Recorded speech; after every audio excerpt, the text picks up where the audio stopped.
अस्सलाम वालेकुम, आप देख रहे हैं दी टाइम्स ऑफ कराची। मैं हूं खज़र आज़म।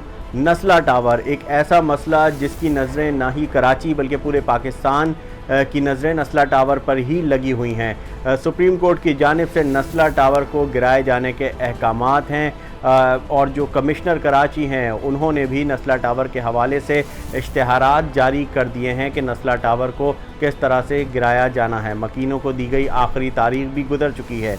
इस तमाम तर सिनेरियो में MPA अरसलान ताज गुम्मन, जो कि गुलशन से पाकिस्तान तहरीक इंसाफ के MPA हैं, उन्होंने सिंध असम्बली का इजलास बुलाने की दरख्वास्त की है और वो भी नस्ला टावर के इशू को लेकर। सवाल करेंगे अरसलान ताज गुम्मन से कि अरसलान, जब सुप्रीम कोर्ट ऑफ पाकिस्तान के ऑर्डर्स आ चुके हैं और उनकी जो कोर्ट की हेयरिंग और एक लंबी हेयरिंग होती रही, बड़े बड़े वकला किए, नस्ला टावर के जो बिल्डर हैं उन्होंने भी, और वो वहाँ पर अपने दलाइल देने में नाकाम हो गए, और अब सुप्रीम कोर्ट के अहकामात हैं कि उस बिल्डिंग को गिराया जाना है और जो मुतासरीन हैं उनको मुआवजा देना है। तो इस पूरे सिनेरियो में आप इजलास बुलाने जा रहे हैं सिंध असम्बली का, आखिर मकसद क्या है?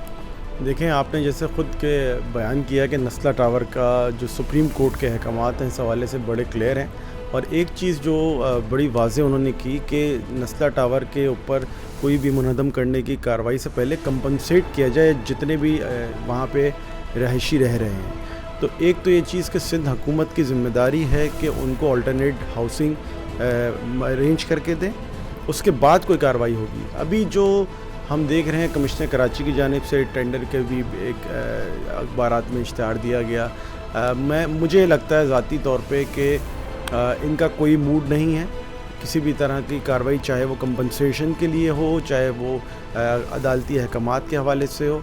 ये शायद किसी डेट का इंतज़ार कर रहे हैं कि वो गुजर जाए तो ये मामला ठंडा हो जाए। जहाँ तक इस मसले के हवाले से हमने इजलास बुलाने की दरख्वास्त जमा कराई है, वो यही है कि एक मुंतखब अरकान का ऐवान है सिंध असम्बली का, कराची के अरकान वहाँ मौजूद हैं, सिंध भर के अरकान मौजूद हैं। एक ऐसा मसला जो कि आवाम को दरपेश है और जिसके अंदर सिंध हुकूमत के इदारे, ज़ेली इदारे भी मुलव्वस पाए गए हैं। बड़े ही क्लियर ऑर्डर सुप्रीम कोर्ट ने दिए हैं। तो इसके ऊपर बहस होनी चाहिए, इसके ऊपर बात होनी चाहिए और इसका हल भी निकालना चाहिए कि आया जितने भी वहाँ पे रिहायशी हैं, और इस तरह की काफ़ी और बिल्डिंग्स का भी एक नोटिफिकेशन आया है। तो ये एक बड़ा अहम मौजू है, किसी के घर से छत छिन जाना और ये देखना कि जो मुलव्वस हैं लोग, उनके ऊपर कुछ नहीं हो रहा।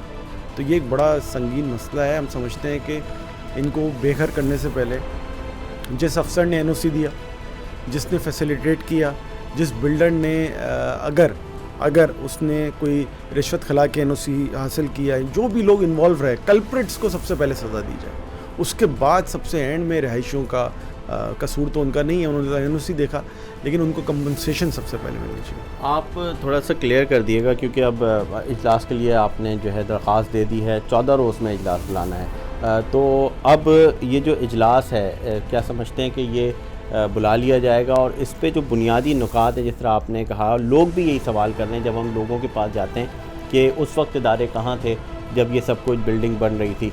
तो आपका फोकस क्या है कि नस्ला टावर गिरे या गिरने से पहले कंपनसेशन हो, या फिर कोई ऐसा सिनेरियो बनाया जाए कि कल्प्रिट्स को भी सज़ा मिले? देखें, हमने इजलास बुलाने के लिए 42 अरकान की ज़रूरत होती है। तो जॉइंट अपोजिशन PTI, MKM और GDA के अरकान ने दरख्वास्त दी है स्पीकर सिंध असम्बली को कि इजलास बुलाएं। कानून के हिसाब से 14 दिन के अंदर 42 अरकान के साइन के बाद जो है वो पाबंद है कि 14 रोज़ के अंदर इजलास बुलाया जाए।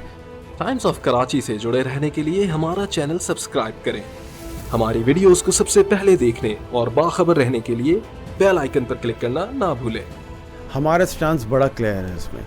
सबसे पहले जितने भी लोगों ने अपनी जमा पूंजी किसी भी तरह मेहनत करके, पैसे इकट्ठे करके घर जो ख़रीदा, महंगा घर ख़रीदा, सबसे पहले जितने का घर ख़रीदा उतने का नहीं, आज के मार्केट रेट के हिसाब से उनको अदायगी की जाए। अदालत ने खुद अपने अहकामात में कह दिया। अहकामात तो हैं, लेकिन सिंध हुकूमत उसको नहीं कर रही।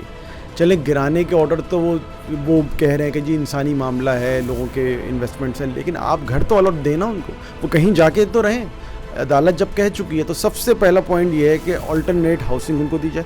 दूसरी चीज़, जो भी कल्प्रिट अफसर اس میں ملوث ہے، سب سے پہلے تو اس کے اثاثہ جات جو ہیں وہ سیل کیے جائیں، ان کو ECL پہ ڈالا جائے کہ وہ ملک سے نہ فرار ہو جائیں، ان کے تمام جتنے بھی بینک اکاؤنٹس ہیں ان کو سیل کیا جائے، ان کو ایک شکنجے میں قانون کے لیا تو جائے۔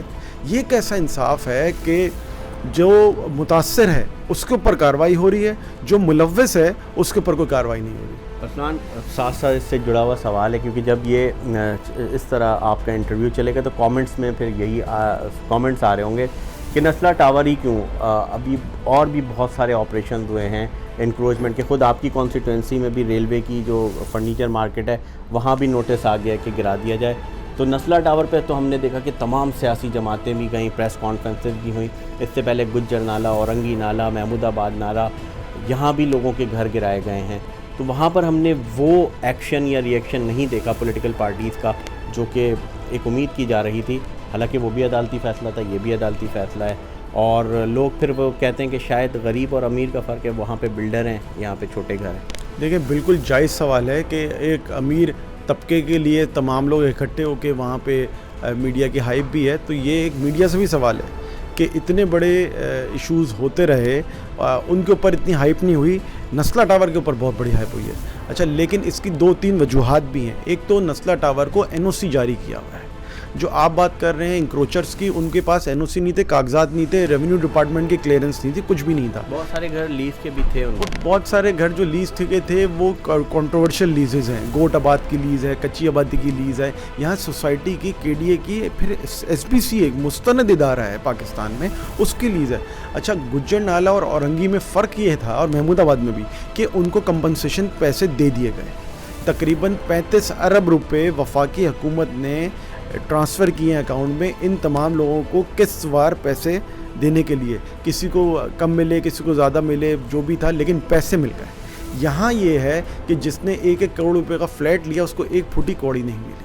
تو دونوں میں فرق واضح ہے، لیکن ہاں یہ تاثر بالکل ٹھیک ہے کہ امیر طبقے کے لیے جو ہے وہ بلند آواز بھی ہو جاتے ہیں لوگ، اور غریب کے لیے جو ہے کوئی سنوائی نہیں ہوتی، تو بات بالکل ٹھیک ہے، لیکن اس میں کچھ فرق ہے جس کو ہمیں دیکھنا پڑے گا۔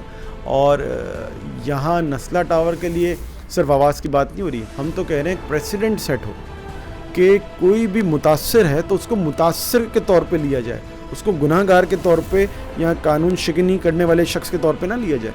یہاں کا رہائشی ہو، گجر نالے کا ہو، کہیں کا بھی ہو، گجر نالے کا بھی اگر کوئی رہائشی تھا، کسی نے کسی سے گھر پرچیز ہی کیا ہوگا، اس کو بھی کسی نے بیچا ہوگا، اس سے پہلے کسی نے انکروچ کیا ہوگا، تو جس نے ابھی جا کے خریدا تو اس کا تو قصور نہیں تھا۔ لیکن بات یہ ہے کہ جو مین ملوث افسران ہیں، منظور کاکا ٹائپ جو تھے، وہ ابھی آج روانہ ہو چکے ہیں، کینیڈا میں ہیں، بڑے سارے ایسے افسران ہیں اور ریٹائرمنٹ لے کے جا چکے ہیں ملک سے باہر، تو ابھی جو فوری طور پہ موجود ہیں، ایک دن میں تو ایک رات میں بلڈنگ کھڑی نہیں ہوئی، کئی سال لگے ہوں گے، کئی مہینے لگے ہوں گے۔ اور ابھی سب سے امپورٹنٹ پوائنٹ پتہ ہے کیا ہے؟ سب سے امپورٹنٹ پوائنٹ یہ ہے کہ آج بھی تعمیرات چل رہی ہیں غیر قانونی۔ سب سے پہلے تو کوئی پرانی بلڈنگ کو گرانے سے پہلے آج والی کو تو روکیں، تاکہ آج نسلہ ٹاور جیسے رہائشی متاثر ہیں، کل کو دوبارہ سے ایسے متاثرین پیدا نہ ہو جائیں۔ یہ بھی ایک بہت اہم موضوع ہے کہ اس وقت بھی ہم جب بات کر رہے ہیں، دن رات 24 گھنٹے انلیگل کنسٹرکشنز چل رہی ہیں۔ بہت بہت شکریہ۔ ارسلان تاج گھمن ہمارے ساتھ موجود تھے، ان کا یہی کہنا تھا کہ ایک ایسی مثال سیٹ ہونی چاہیے کہ جو متاثرین ہیں انہیں گناہ گار کے طور پہ نہ لیا جائے۔ ساتھ ساتھ ان کا کہنا تھا کہ یہ تاثر بھی ایک حد تک صحیح ہے کہ نسلہ ٹاور کے علاوہ جو دیگر متاثرین ہیں ان کے ساتھ بھی لوگوں کو کھڑا ہونا چاہیے۔ ان کا یہی کہنا تھا کہ اسمبلی اجلاس بلانے کا مقصد یہی ہے کہ جو اصل کلپریٹس ہیں، جنہوں نے NOCs جاری کی یا جو بھی دستخط کیے، ان کے خلاف کارروائی ہو، اور آنے والے دنوں میں کوئی ایسا ایک مثال سیٹ کی جائے کہ لوگوں کو مزید اس طرح کی چیزیں فیس نہ کرنی پڑیں۔ ٹائمز آف کراچی سے جڑے رہیے، بہت بہت شکریہ۔